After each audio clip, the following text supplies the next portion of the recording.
our thoughts could make us sick. So if it's possible that our thoughts could make us sick, is it possible that our thoughts could make us well? And the answer is absolutely yes. 95% of who we are by the time we're 35 years old is a memorized set of behaviors, emotional reactions, unconscious habits, hardwired attitudes, beliefs, and perceptions that function like a computer program. So then a person can say with their 5% of their conscious mind, I want to be healthy, I want to be happy, I want to be free. But the body's on a whole different program.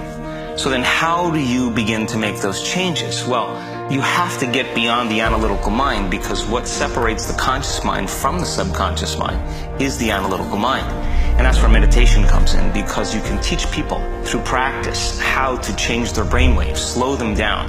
And when they do that properly, they do enter the operating system where they can begin to make some really important changes.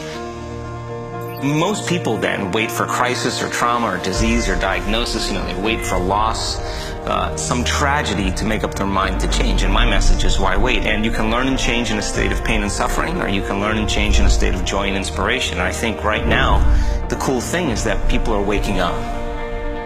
And then I think the hardest part is to teach our body emotionally what the future will feel like ahead of the actual experience. So what does that mean? You can't wait for your success to feel empowered.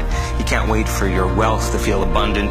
You can't wait for your new relationship to feel love, or your healing to feel whole. I mean, that's the old model of reality, of cause and effect, waiting for something outside of us to change how we feel inside of us. And when we feel better inside of us, we pay attention to whoever or whatever caused it. But what that means then is that most people spend their whole life living in lack, waiting for something to change out there.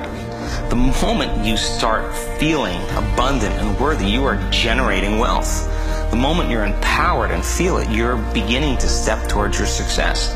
The moment you start feeling whole, your healing begins. And when you love yourself and you love all of life, you'll create an equal. And now you're causing an effect.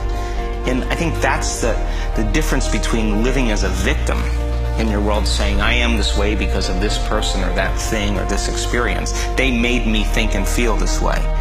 When you switch that around, you become a creator of your world, and you start saying, my thinking and my feeling is changing an outcome in my life. And now that's a whole different game, and we start believing more that we're creators of reality.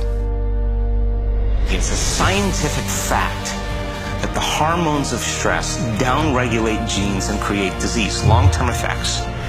Human beings, because of the size of the neocortex, we can turn on the stress response just by thought alone. We can think about our problems and turn on those chemicals. That means then our thoughts could make us sick. So if it's possible that our thoughts could make us sick, is it possible that our thoughts could make us well?